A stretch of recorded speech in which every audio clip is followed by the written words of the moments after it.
Hello everyone, ये हमारा series का लेक्चर 45 है। लेक्चर 45 है। इस लेक्चर में हम कॉलम के बारे में जनरली डिस्कस करेंगे। अभी तक हमने बीम और स्लैब के बारे में डिस्कस किया था, तो अब कॉलम के बारे में हम लोग डिस्कस करने जा रहे हैं। That is column.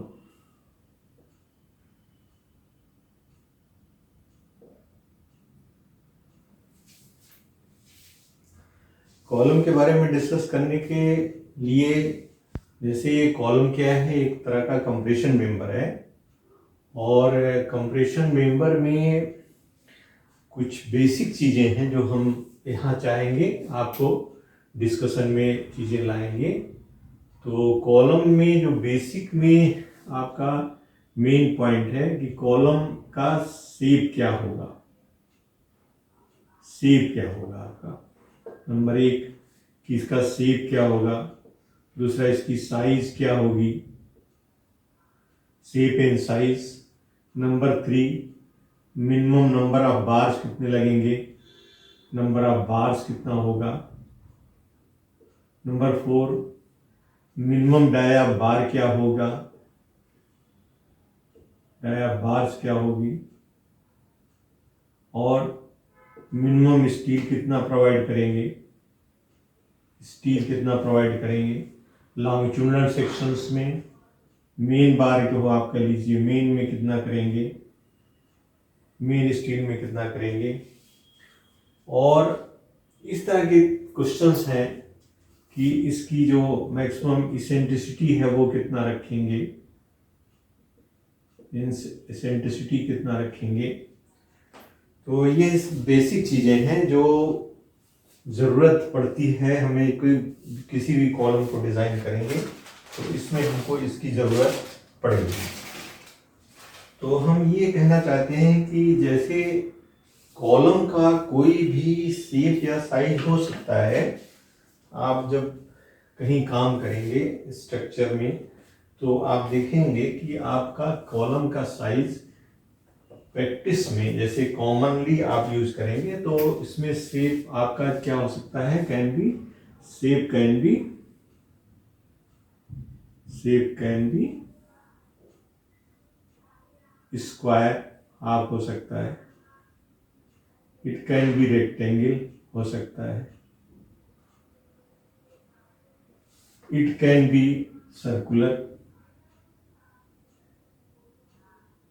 it can be polygonal,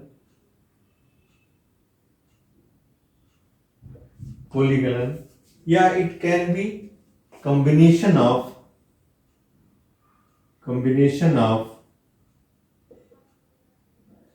rectangle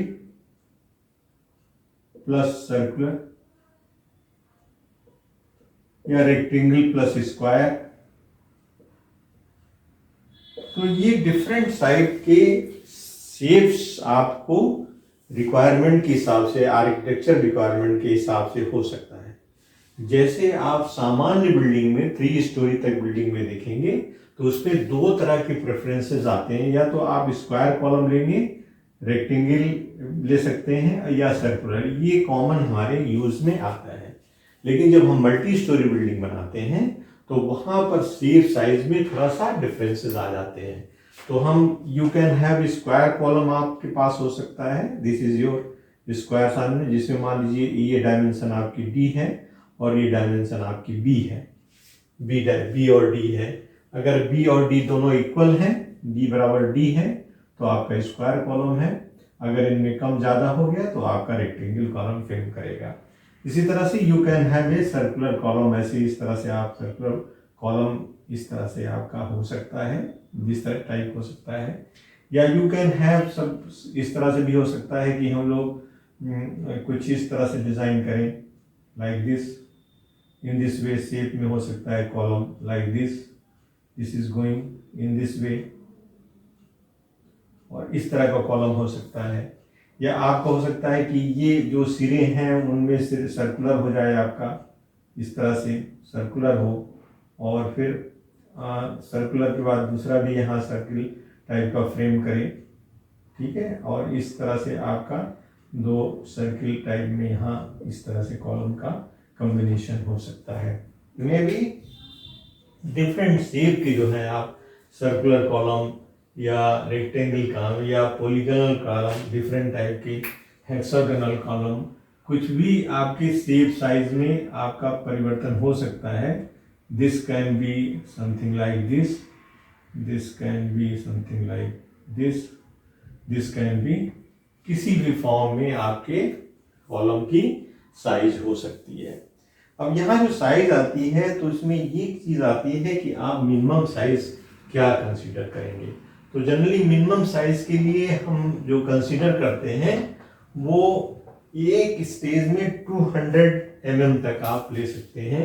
generally 250 से कम नहीं लेना है, लेकिन आप अगर विशेष स्थिति में 200 mm साइज का ले सकते हैं, 200 mm साइज का ले सकते हैं।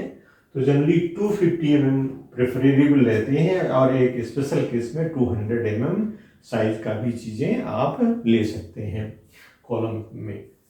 तो यहाँ पर शेप की बात है तो shape is restricted to, you can say not less than 200 mm in size, ये चीज हो जाएगा। दैट इज शेप की जो साइज है वो इस तरह से आपका वेरी करेगी। अब ये है कि मिनिमम नंबर ऑफ पार्ट्स, जैसे आप अगर आप स्क्वायर कॉलम लेते हैं, स्क्वायर लेते हैं, तो इसमें मिनिमम नंबर ऑफ बार जो लेंगे वो चारों कॉर्नर में कवर होनी चाहिए। इसलिए हम लोग क्या लेंगे, 4 नंबर ऑफ बार्स लेके चलेंगे। 4 नंबर ऑफ बार्स चारों कॉलम पे सीधे लिए हैं, इसलिए we are taking 4 number of bars इस तरह से। This is a 4 number of bars. Rectangle है तो उसमें 4 नंबर जिसकी 4 कॉर्नर बन रहे हैं इस तरह है। अगर आप सर्कुलर कॉलम लेने जा रहे हो तो सर्कुलर में क्या है, this is your circle, suppose करिए, तो we provide 6 number of bars.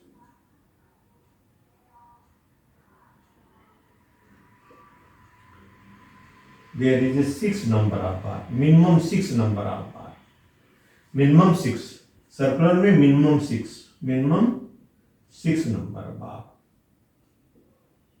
इसमें minimum 4 number bar.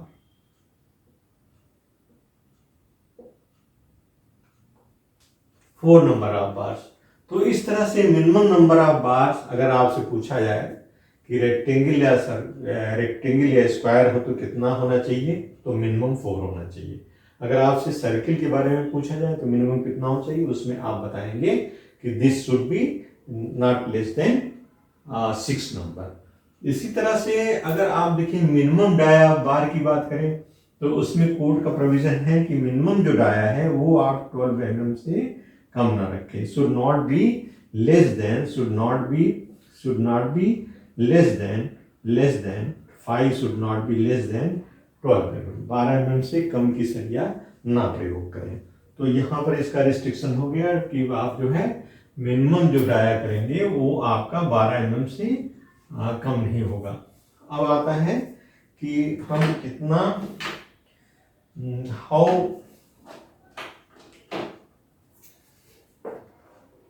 This is not running,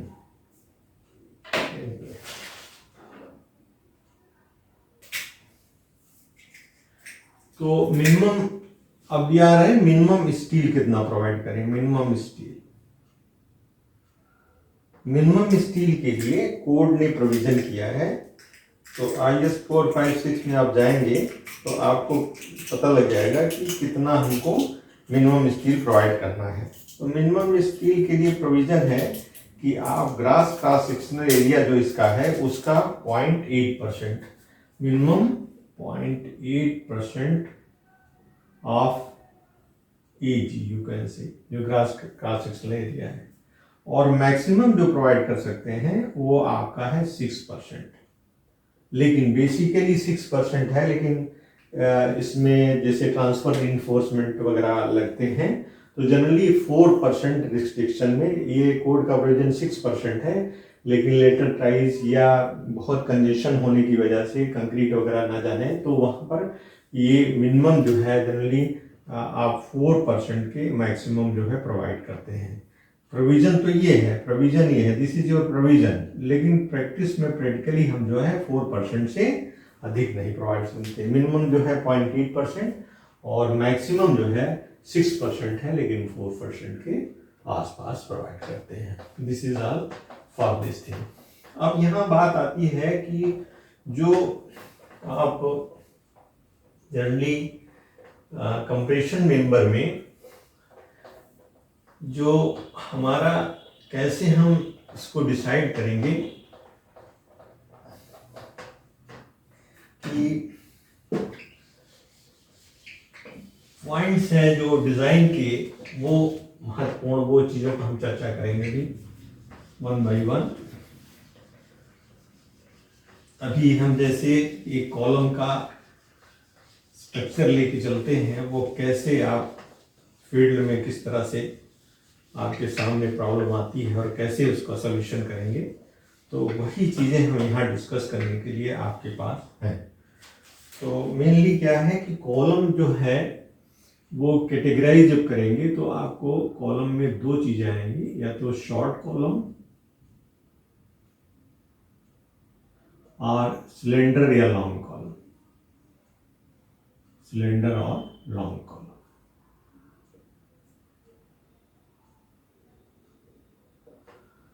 कहने का मतलब ये हुआ कि जो हमारा कॉलम है, आप कॉलम की प्रोविजन करें इस तरह से, मान लीजिए we are having footing in this way, इस तरह से फुटिंग हमारी है और ये हमारा कॉलम इस पर रेस्ट कर रहा है, इस पे। This is your may be the column which is resting on this. This is another part of column which is resting like this. और ये आपको देखेंगे इस तरह की चीजें कवर में आएंगी। तो now this is your cover, this is your cover,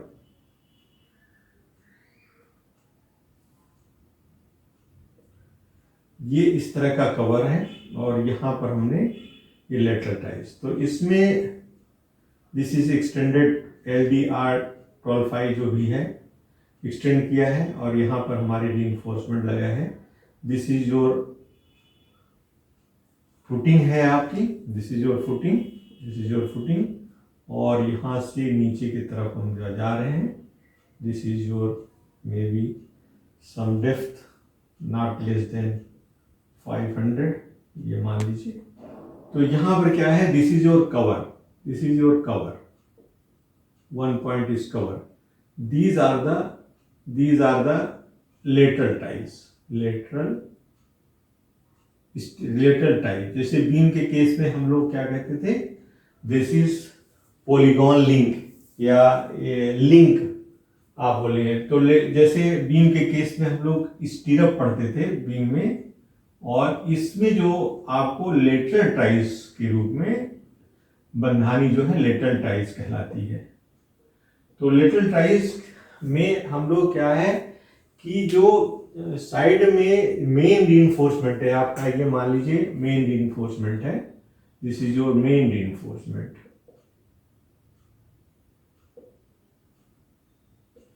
this is your main reinforcement आपका है।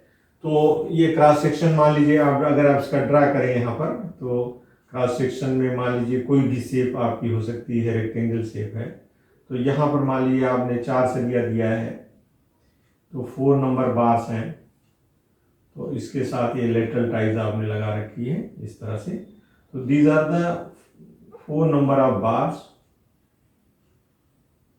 4 नंबर बार्स, और इसमें एक कवर आपने प्रोवाइड किया है। तो यहाँ पर चीजें देखने की है कि जो लेटरल टाइज है इसमें दो चीजें हमारे पास कॉलम में आ रही हैं। एक तो है आपका लॉन्गिट्यूडनल रीइंफोर्समेंट,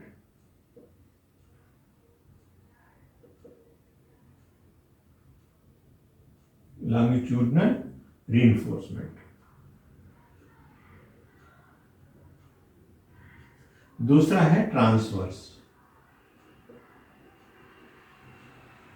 रीइंफोर्समेंट।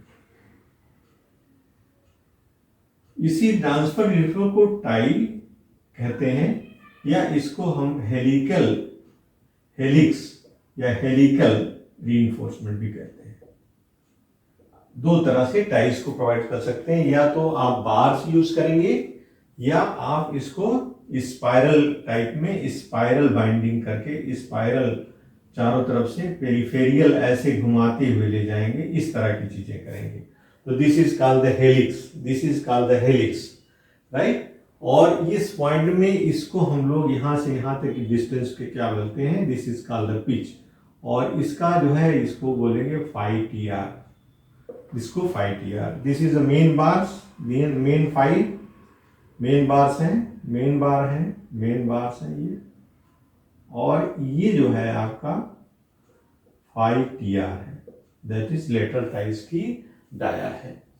तो इस कॉन्फ़िगरेशन से ये समझने की कोशिश करिए कि यहाँ पर जो चीज प्रोवाइड किए गए हैं, यहाँ पर आप देखेंगे कि एक तो निकल के यहाँ पर आएगा आपका कवर, कितना कवर आप प्रोवाइड करोगे। कवर अगर साइज जो है आपकी 200 mm के अंदर है तो कवर कैन बी 25 mm तक रख सकते हैं।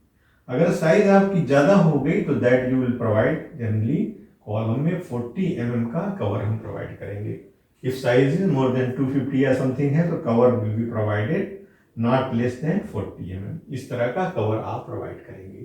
तो ये तो कवर की बात हुई। मेन रीइंफोर्समेंट के बारे में हमने चर्चा किया है कि that is not less then 4 और सर्कुलर में 6 से कम नहीं प्रोवाइड करेंगे। अब यहाँ जैसे इनके बारे में बात करें तो ये जो लॉन्गिट्यूडनल बार है, फाई है, लॉन्गिट्यूडनल बार है, ये जो हम प्रोवाइड कर रहे हैं तो इनका जो परसेंटेज है वो है आपका 0.8% मिनिमम, और मैक्सिमम जो है आपका 6% है, जो हम लोगों ने डिस्कस किया था। अब जो जनरली जो लेटरल टाइज अगर हमारे पास आती हैं तो लेटरल टाइज की क्या फाई टी आर होगा, फाई टी आर क्या होगा, फाई टी आर क्या इनका फाई टी आर होगा, और इनकी पिच कितनी होगी। 2 पॉइंट है कि पिच कितनी पिच पर लगाए जाएंगे। तो जैसे इसमें फाई टी आर में क्या है कि मिनिमम फाई टी आर जो डाया है वो 1/4 ऑफ फाई जो मैक्स हो, लॉन्गिट्यूडनल बार के 1/4 और 6 mm से कम हो, not less than 6 mm, but not less than 6 mm।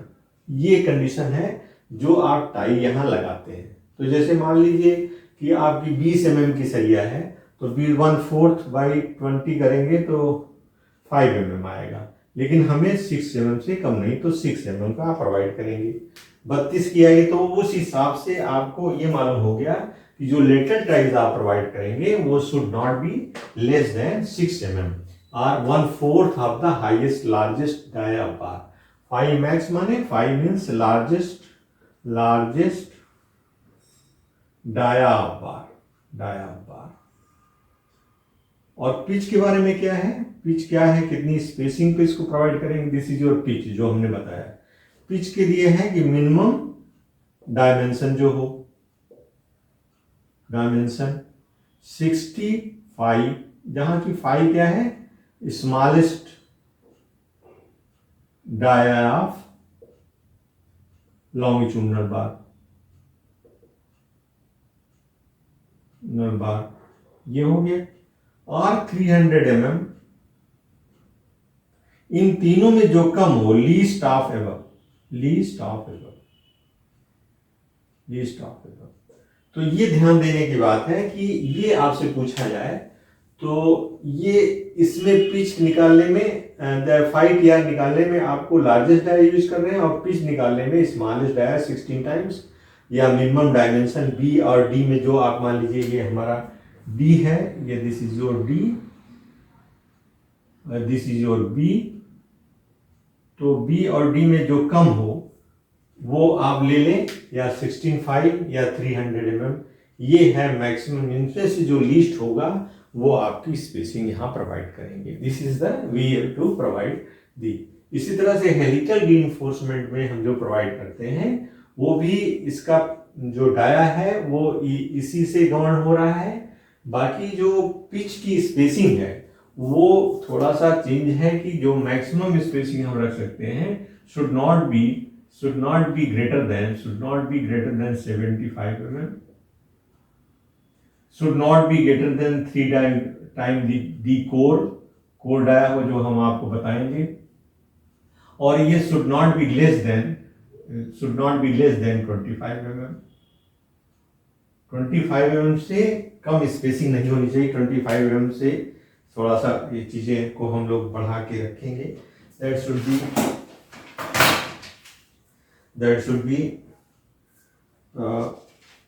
this is what that is 1/6 35 TR, 1/6 of D core. This is 1/6 of the D core.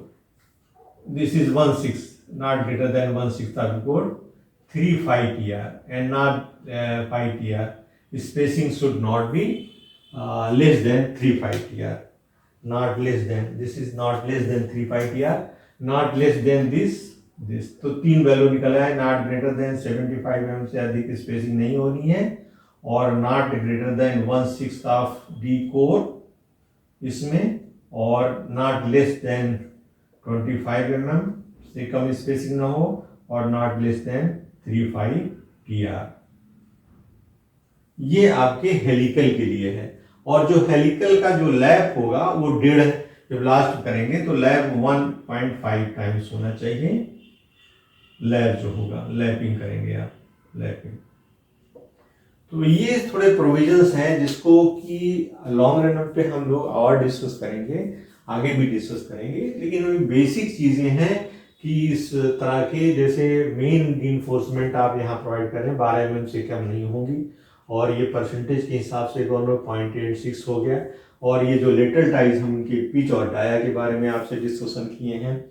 अब हम मेन मूल चीज़ों पे आते हैं जिसमें कि ये IS 456 का कोड का जो प्रोविजंस है वो कंप्रेशन मेंबर में किस तरह से है।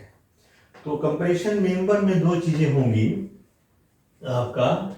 एक तो हम ये जो चीज़ें निर्भर करेंगी हमारा कॉलम किस तरह का होगा, वो उसकी लेंथ या अनसपोर्टेड लेंथ के ऊपर निर्भर करेगी। Means what is the unsupported length, जो लेंथ है आपकी कॉलम की वो कितनी है और उसकी फिक्स्ड इंड कंडीशंस कैसी हैं। तो कॉलम जो है आपका निर्भर करेगा इंड कंडीशंस पर।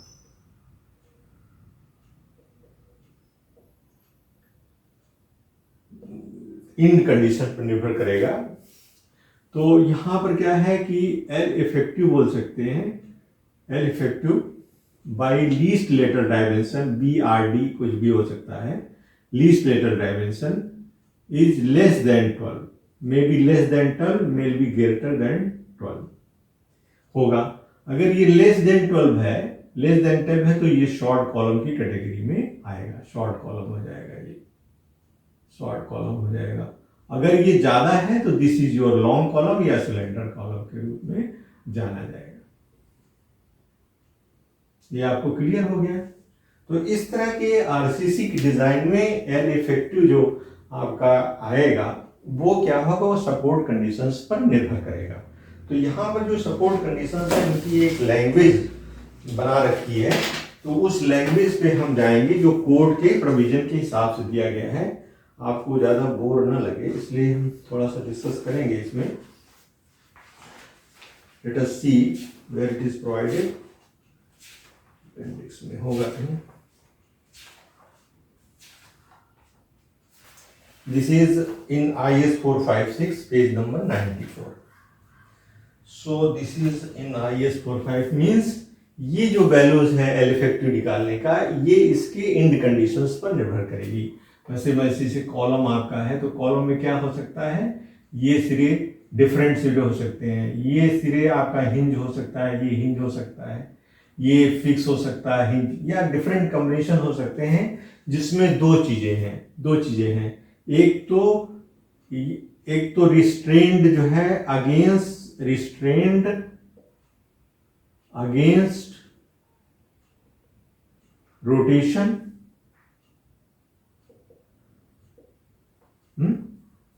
रोटेशन और रोटेशन के रिस्ट्रेंड हो या ना रिस्ट्रेंड हो। दूसरा क्या है, पोजीशन इसकी जो है, पोजीशन जो है फिक्स्ड हो या नॉट फिक्स्ड हो। तो इस तरह की चीजें हो सकती हैं कॉलम में, जिसकी वजह से हम उनके इफेक्टिव लेंथ को फाइंड आउट करने की कोशिश करेंगे। तो ये है आपका पेज IS 456 में आप जब जाएंगे तो यहाँ पर हम थोड़ा डिस्कस करेंगे। हो सकता है आपके जहन में चीजें बैठ जाएंगी, जैसा हम लोगों ने पहले चीजों को बताया था कि जैसे समझते थे कि हम लोग इसे कोई अगर आपका दोनों सिरे फिक्स हैं, इस तरह से फिक्स हैं, तो L इफेक्टिव आप लेते थे 0.5 L। मान लीजिए L इज अनसपोर्टेड लेंथ, यहाँ से यहाँ तक जो लेंथ है वो L है, और प्रेडिकली जो लेते थे 0.65 L लेते थे। 1/, डिस्कस करते हैं।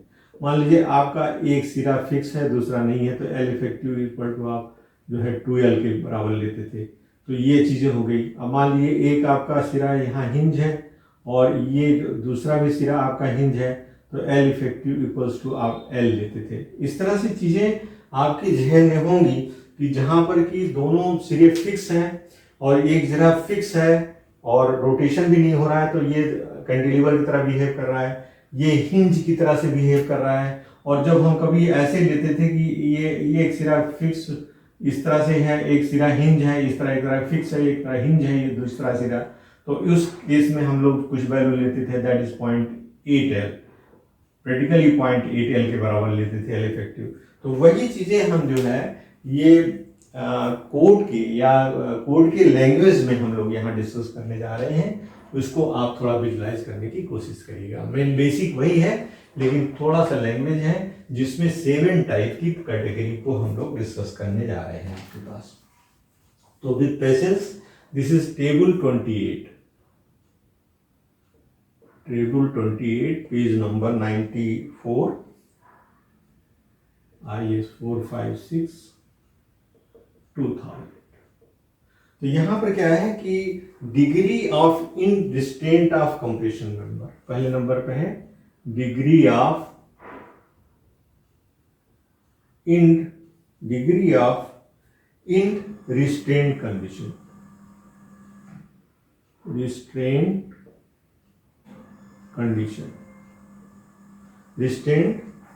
restraint of compression member, restraint of compression member,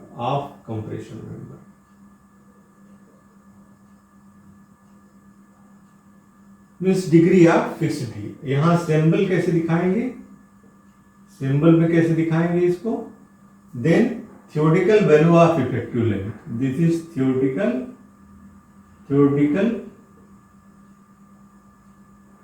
L effective, मान लीजिए this is your recommended value of it, recommended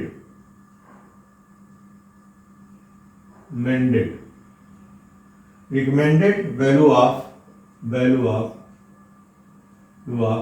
L effective.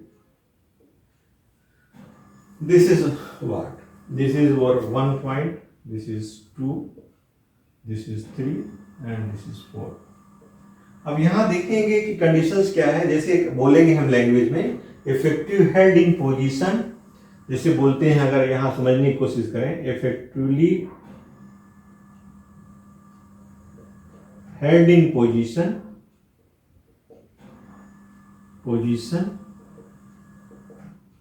effective held in position and restrained against rotation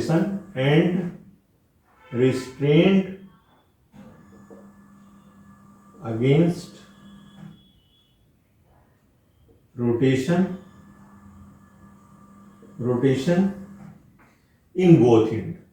अभी आप समझने की कोशिश करेंगे इसको तो समझ में आ जाएगा।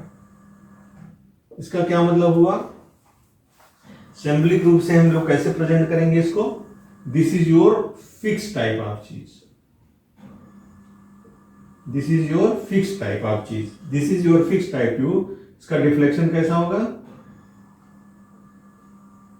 दिस इज जीरो, यहां पर मोमेंट जीरो, यहां मोमेंट जीरो, इस पॉइंट का है। और ये आपका जो दिखाई दे रहा है, this is effectively held in position, माने अपनी जगह से इधर उधर नहीं हो रहा है, इफेक्टिवली हेल्ड इन पोजीशन कहा जाएगा तो मींस नॉट ये यहां से मूव नहीं करेगा, अपनी जगह फिक्स हो गया, जैसे फिक्स का सिंबल हो गया।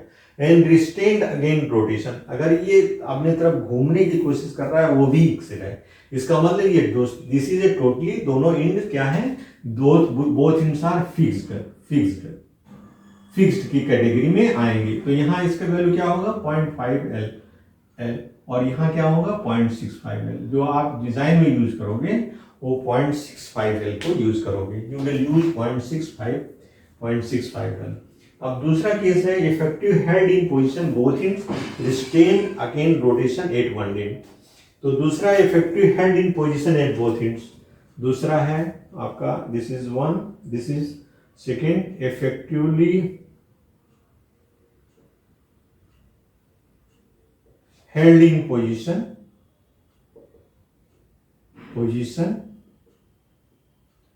Eight both end but rotation में एक जगह restrained against rotation at one, लेकिन restrained against rotation at one end. इसका मतलब इस कंडीशन से थोड़ा चेंज है, जैसे ये कंडीशन में यहां मान लीजिए आपका रोटेशन से वो कर दिया है, दूसरी पॉइंट में यहां पर आपका रोटेशन के लिए फ्री कर दिया है, इस तरह की केस आ गई। This is second case. तो यहां क्या हुआ, जैसे जो आप लिखते थे ना one end is fix and other is hinge, तो this is one end fixed और अदर हिंज वाला केस है, ये अदर हिंज वाले केस है। तो इसमें कितना लेते थे 0.7 एल जो है थ्योरेटिकल वैल्यू आती थी, और यहाँ पे 0.8 एल जो है आप रिकमेंडेड वैल्यू ले लेंगे, that you will take 0.7 L.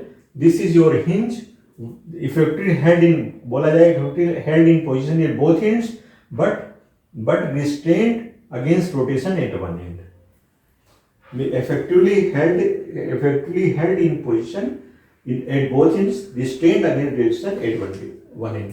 लेकिन एक इन पर इसका रिस्ट्रेंड किया गया है और दूसरा इन आपको हिंज कर दिया गया है, इसलिए वैल्यू 0.7 एल क्रिटिकल होगी और उसमें हमारी वैल्यू ये हो जाएगी इस तरह से। इसी तरह से आप और देखिए एग्जाम्पल के लिए, आप इफेक्टिवली हेल्ड दोनों तरफ हो गया, एक तरफ हिंज हो गया। आप दूसरा क्या हो सकता है कि बोथ एंड्स पर क्या है effectively held position at both end but not restrained against rotation, तो ये टोटली हिंज हो जाएगा।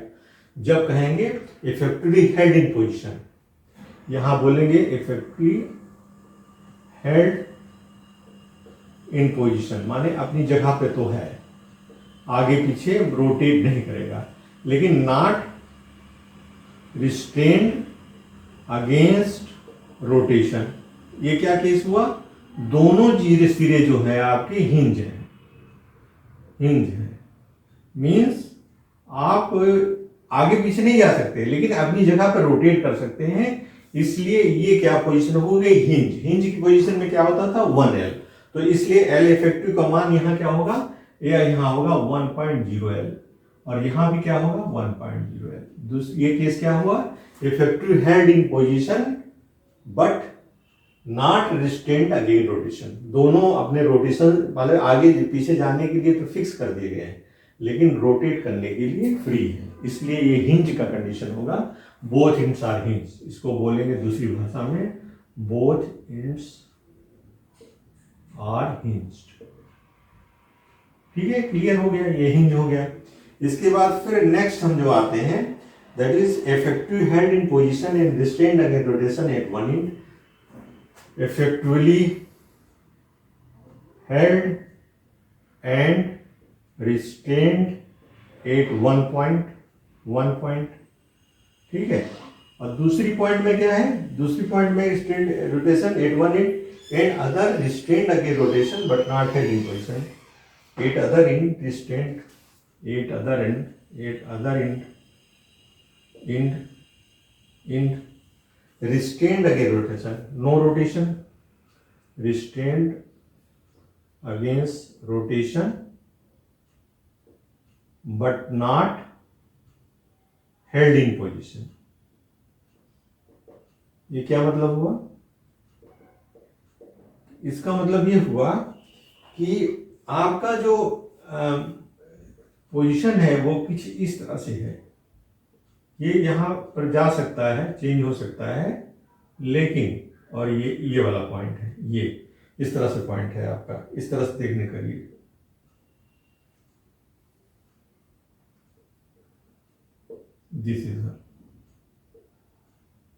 This is the position. ये क्या हो रहा है, दिस इज योर, यहाँ पर पहले क्या है, यहाँ डिफ्लेक्शन में किस चीज आ रही है, this is something like this way, this is hinge. यहाँ पर क्या हो रहा है कि effective held and restrained at one point, यहाँ पर ये फिक्स हो गया। एंड दूसरे पॉइंट पे क्या है कि ये मूव नहीं करेगी, रोटेट नहीं करेगी, लेकिन आगे पीछे जा सकती है, रोलर की तरह काम कर सकती है। मतलब roller can go up and right, hinge में क्या है, रोटेट करेगी। तो यहाँ हिंज नहीं है, रोलर प्रोवाइड कर दिया गया है। या इस तरह की चीजें हैं कि थोड़ा सा मूवमेंट हो सकता है, मूवमेंट हो सकता है, इस तरह का थोड़ा मूवेबल हो सकता है, कंडीशंस हमारी है। तो यहाँ पर जो हम लोग लेंगे वो लेंगे यहाँ 1.0, this is taken at 1.0 L और प्रैक्टिकली टेकन एट 1.0 L, इस तरह से लेंगे।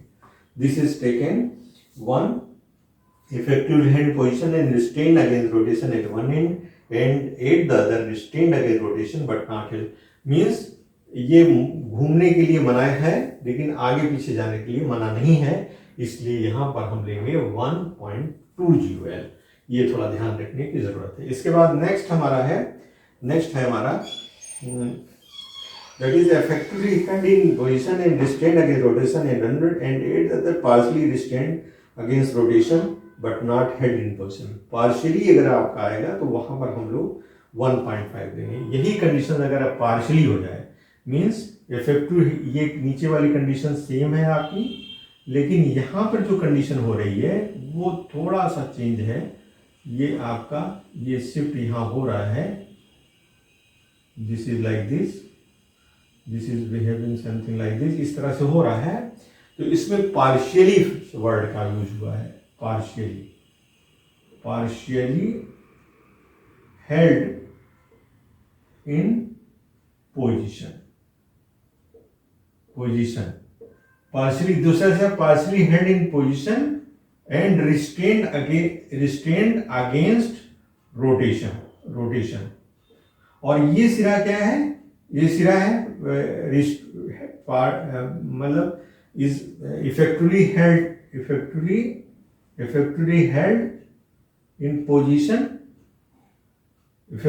in position and restrained against rotation भी है यहाँ पर, ये वाला पॉइंट। दूसरा पॉइंट में पार्शियली आ गया है, तो पार्शियली के केस में हम लोग 1.5, ये दो चीजें ध्यान देने की जरूरत है। एक में पार्शियली है, एक में पार्शियली है। जहां पार्शियली नहीं है वहां 1.2 ले रहे हैं, जहां पार्शियली जो है इसको पोजीशन शिफ्ट करने से रोका गया है, that is effectively position and restrained against rotation in one and at the other partially restrained against rotation but not held in position। partially restrained माने रोटेशंस के लिए partially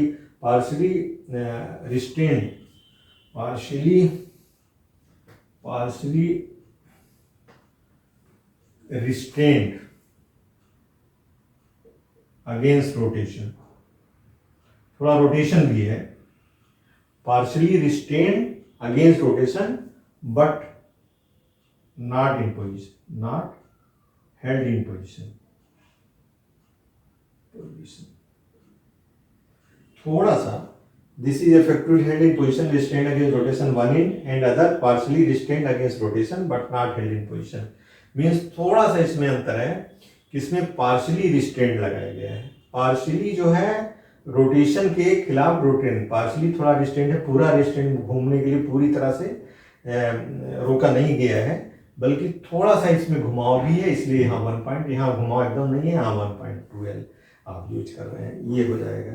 इसके अलावा ये we are getting the third case में क्या है, third case है हमारा, थर्ड केस है effective held in position at one end but not restrained against rotation and other end restrained against rotation but not held in position। तो ये आपका एक केस और आएगा, यहाँ समझने के लिए है।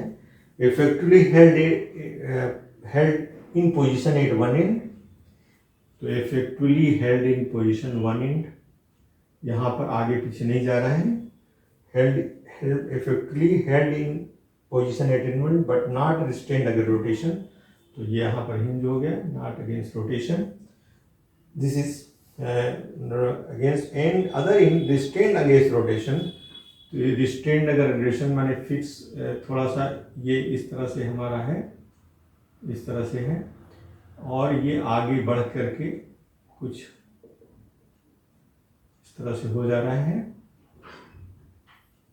ये वाला पॉइंट आ रहा है। इसमें क्या कर रहे हैं हम लोग, this is effectively held in position at one end but not restrained against, means यहाँ रोटेशन है, दिस इज हिंज है आपका, दिस सिरा इज हिंज है आपका, अदर सिरा जो है आपका हिंज नहीं है बल्कि फ्री टू रोटेट है, रोलर टाइप में है। तो इफेक्टिवली हेल्ड इन पोजीशन यहाँ लिखेंगे, effectively held in position at one end, effectively held in position at one end but not restrained against it. Effectively held in position at one end but not restrained against rotation. ये क्या मतलब हुआ, that is hinge हो गया आपका। दूसरा सिरा क्या है, सेकेंड सिरा one end and at the other end restrained against it. No rotation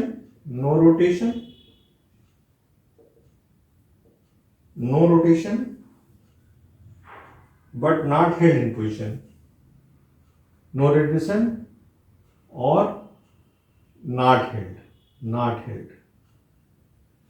माने अपनी पोजीशन को चेंज कर सकता है। तो यहां पर अगर एक सिरा हिंज है, दूसरा सिरा आपका रोलर टाइप में है, तो यहां पर हम जो यूज करेंगे that will be 20L, this will be 20L, this will be your 20L। इसके बाद फिर लास्ट हमारा जो केस आता है that is effective held in position and restrained against rotation at one end, this is fixed, और other is not held in position, not restrained in rotation. So this is your free, this will go something like this will go something like this, and the value L effective, this will be 0.20 and this will be 0.20 L। तो ये दो cases आपके बीच में पड़ते हैं, जो आपको यहाँ के सिरे के हिसाब से, अगर आपका इस तरह का है 20 है, और एक में पार्शियली में जो हम लोगों ने किया था 1.2 था, और एक जो हम लोगों ने यूज किया था 1.5 था। एक था कि ये हम यूज करें effective head position restrain against rotation at one and other and restrain against but not held position, तो वहाँ पर हमने 1.2 किया था, जहाँ पार्शियली आया था वहाँ 1.5 किया था। तो इस तरह से ये 7 केसेस आएंगे जो आप में, जिसमें कि आपके प्रभावी जो इफेक्टिव लेंथ है उसको आप फाइंड आउट कर लेंगे। तो ये थोड़ा सा लग रहा है आपको, लेकिन इसमें थोड़ा सा ध्यान देंगे और एक पेज नंबर इसमें, तो आप इस चीज़ों को अच्छे से समझ लेंगे। तो अभी हम यहीं पर इस पॉइंट पे आकर के देखते हैं कि कितना हम लोग कर पाए हैं। 53 मिनट करीब हो गया है। तो अभी हम यहाँ पर एक तरह से लगभग शॉर्ट कॉलम के बारे में जल्दी से समझने की कोशिश करेंगे। तो यहाँ पर शॉर्ट कॉलम में जो हमारा स्ट्रेस स्ट्रेन डायग्राम है जो कंक्रीट के लिए हम लोग ड्रा करते हैं, उसमें 2 पॉइंट आते हैं आपका। ये इस तरह से हमारा 3 पॉइंट निकल के आया है। This is your 1, this is like this is an extending in this way, this is another graph extending like this is another graph extended like this. This is your strain, this is your strain, and this is your stress, और यहाँ से इस तरह है। तो जहाँ पर ये 0.002 आया है वो डायरेक्ट एक्सियल कंप्रेशन के लिए है, और ये पॉइंट जब हम बढ़ के आए हैं तो दैट इज 0.0035 है। तो यहाँ की स्ट्रेसेस कितना है, यहाँ पर आपका पॉइंट एफ सी के by 1.5, this is point, this is what you can, this is FCK by 1.5, and again this is 0.67 FCK divided by 1.5, which is current 0.45 FCK. So the maximum जो stress concrete में आपका है direct construction पे, उसमें strain जो है आपका 8 strain 0.002, axial जो आपका आएगा जिसमें कि बेंडिंग नहीं शामिल है, वहाँ पर जो स्ट्रेस हमको मिलेगा वो 0.45 FCK के बराबर गेन होगा, FCK के बराबर गेन होगा।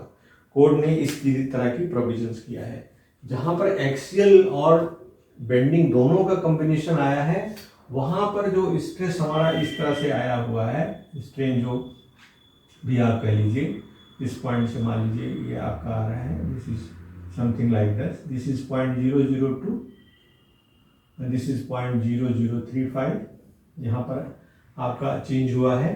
तो यहाँ की जो ये डिस्टेंसेस हैं यहाँ से यहाँ के बीच में, दिस इज योर 4 अगर कोई आप बात करें, और ये 3/7D के बराबर है। अगर आप क्रॉस सेक्शनली लें जो स्ट्रेस में करेगा, तो उसमें ये क्रॉस सेक्शन में इस तरह, अगर ये D है और ये आपका B है और ये आपका कोई इस तरह का सेक्शन आपका देखेंगे, तो यहाँ जो स्ट्रेन है वो डायरेक्ट में आपका यही है, डायरेक्ट में 0.002 है, जो कि शॉर्ट कॉलम के लिए डिज़ाइन के लिए हम लोग यूज़ करेंगे। लेकिन जब सिलेंडर में यूज़ करेंगे तो यहाँ 0.0035 है, उसमें थोड़ा सा रिडक्शन किया गया है, this is reduction because of this pivot यहाँ पर किया गया है, this is some that is 0.7 EF जो यहाँ पर क्रिएट होगा, दिस वैल्यू यहाँ पर कोई ES क्रिएट होती है रोटेशन की वजह से यहाँ से, तो एप्सिलॉन का 0.75 ES जो है यहाँ से 0.0035 में से घट जाएगा, और ये कोड का प्रोविजन है 0.3 एप्सिलॉन जो भी आपका आएगा वो वैल्यू यहाँ से घटाई जानी है। तो ये एक पॉइंट है, पिवट है, जहाँ पर कि इस सेक्शन में किसी तरह का टेंशन ना होने पर इसके सबसे जो जहाँ पर मिनिमम स्ट्रेन डेवलप होगा, उस स्ट्रेन का 0.75 3/4 जो है इसमें से घटाया जाएगा, जब आपकी बेंडिंग और डायरेक्ट कंप्रेशन दोनों, डायरेक्ट एक्सियल और बेंडिंग दोनों लेंगे। तो ये चीज़ें हम लोग समझेंगे बाद में। अभी हम शॉर्ट में समझ सकते हैं कि अगर कॉलम है तो कॉलम में जो इसेंट्रिसिटी है वो कितना हम लोग अलाउ करते हैं। तो इसेंट्रिसिटी की मतलब है कि unsupported length divided by 500 plus BRD जो भी कम हो, which ever is less divided by 30 should not be greater than 20 mm। ये हमारा इसेंट्रिसिटी का मानक है। इसेंट्रिसिटी का मानक है कि L/500 अनसपोर्टेड लेंथ मीन जो इफेक्टिव लेंथ नहीं है उसका L/500, BRD जो कम हो उनमें से 30, ये जो है वैल्यू 20 mm से अधिक नहीं होनी चाहिए। तब हम मान लेते हैं कि ये इसेंट्रिक कंडीशंस को, जनरली इसेंट्रिक कंडीशंस में नहीं है, माने हमारा इसेंट्रिसिटी की लिमिट के अंदर है ये।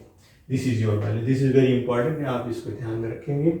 इसके अलावा जब हम कॉलम को डिजाइन करेंगे तो पहला नंबर आएगा हम short column, it is short column. Short column means axial compression आ रहा है इसमें।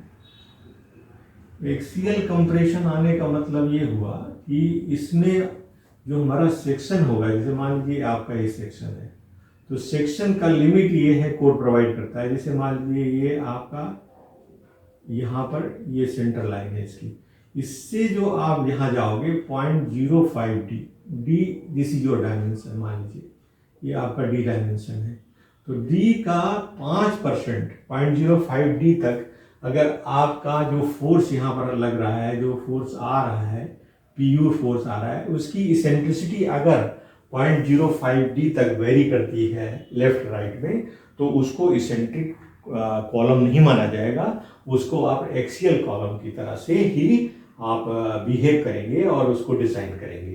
तो यहाँ पर एक चीज आती है, दैट इज P बराबर क्या होगा, दैट इज अल्टीमेट P बराबर क्या होगा, दैट इज आपका कंक्रीट का एरिया ऑफ कंक्रीट, जैसे आप उसमें working step concrete multiply by concrete का stress plus area of steel multiply by stress of concrete steel, ये चीज हम लोग यूज करते थे। Now you see area of concrete क्या है, मान लीजिए आपका कोई कॉलम सेक्शन आपने दिया है इस तरह का, तो इसमें कहीं ना कहीं आप रीइंफोर्समेंट भी प्रोवाइड करेंगे इस तरह से, तो ये एरिया जो होगा वो AS होगा, एरिया ऑफ स्टील हो जाएगा। और जो बाकी एरिया है AG एरिया को आप AC एरिया के इक्विवेलेंट मान सकते हैं, क्योंकि स्टील का एरिया बहुत कम है, इसलिए AG इक्वल टू AC के बराबर, आप AC इक्वल्स टू AG के बराबर ले सकते हैं आप जनरली बहुत साल में। अदरवाइज AG में से AS को घटाएंगे तो AC आ जाएगा, लेकिन कॉमन में हम लोग क्या करते हैं, PU बराबर क्या लेंगे, PU equal to AC area of steel multiply by जो स्ट्रेस है, स्ट्रेस कितना है कंक्रीट में 0.45 FCK है, ठीक है, ये लेंगे, plus area of steel into stresses. Stress क्या है, वो जो 0.002 स्ट्रेन के रिस्पेक्ट में स्टील में स्ट्रेस जो होगा, तो Fe250 के लिए 0.002 में जो होता है वो होता है 0.87 FY, अलग अलग के लिए अलग होगा, और Fe415 के लिए जो वैल्यू होती है वो होती है 0.75 FY, 0.7 FY। इस तरह से Fe500 के लिए आप पहले ही उसमें जैसे डिजाइन करने में हमने किया था, तो उसमें ये चीज आएगा। नाउ दिस AS आप ये कर सकते हैं, AS multiply by this your 0.75 FY, अगर Fe 415 लेते हैं, और इसमें से माइनस क्या होगा आपका FCK 0.45 FCK होगा। इस तरह से कर सकते हैं आप जो करके, या ऐसे कर सकते हैं, इस तरह से आप मान सकते हैं कि योर AC डैश आप ले लें, AC डैश में क्या होगा, that is AC minus AS, this is your AC minus AS कर सकते हैं। AC में से AS को घटा दिया जो स्टील का एरिया आ रहा है, और उसके बाद हमने इसमें मल्टीप्लाई कर दिया, दैट इज आप मल्टीप्लाई कर सकते हैं AC माइनस AS, ठीक है, एरिया इक्विवेलेंट एरिया गया इनटू 0.45 FCK कर दिया आपने, प्लस AS इंटू 0.75 FY। तो आप देखेंगे कि जो AS यहाँ पर है वही चीज हमने यहाँ लिख दिया, इस फॉर्म में लिख दिया, चाहे आप ऐसे लिखिए चाहे ऐसे लिखिए। तो यहाँ क्या है कि ये जो यहाँ 0.05D दिया गया है, 5% का वेरिएशन कोड प्रोवाइड करता है, इसलिए हम क्या करते हैं कि PU की वैल्यू को थोड़ा सा रिड्यूस करके 0.9 ले आते हैं, मतलब आप करीब करीब 1% को रिड्यूस कर रहे हैं, 10% रिड्यूस कर दे रहे हैं, कि जैसे आप फेयर करने के लिए। तो यहाँ जब आप मल्टीप्लाई करेंगे इससे तो क्या हो जाएगा, AC इंटू 0.45 FCK प्लस 0.75, उसको हम लोग हटा देते हैं, उसको निगलेक्ट कर दे रहे हैं, this part is neglected, this is neglected, तो ये वैल्यू आ गई। अब इसको जब आप गुणा करेंगे तो क्या हो जाएगा, this will be 0.405 AC into FCK plus ये आएगा 675 FY इंटू AS। तो कोड जो प्रोवाइड करता है, कोड का जो प्रोविजन है वो शॉर्ट कॉलम के लिए जो दिया है, this is your for the short column, this is page number 71, page number 71 में दिया है, this is for the short axially loaded member in member, that is PU is given by 0.4 FCK AC plus 0.67 FY into AS, this is your ASC या AS कर सकते हैं आप, this is as a formula, so this is the formula जो हम लोग use करेंगे। इसमें जो अगर आपका शॉर्ट कॉलम है तो इसमें इसके 90% स्ट्रेंथ को ले रहे हैं, जो 5% इस वेरिएशन के लिए जो 0.5D का वेरिएशन इसेंट्रिसिटी को हो रही है, इसलिए लोड को मानते हुए 10% रिड्यूस करके ये करते हैं, तो इसी के इक्विवेलेंट आता है जो कोड ने प्रोवाइड किया है। तो will follow this formula for the design of short column. तो यहीं तक हम इसको रखते हैं। नेक्स्ट क्लास में हम इस प्रॉब्लम लेके आएंगे और उसके हिसाब से कई चीज़ें करेंगे। Thank you for attending class. Thank you.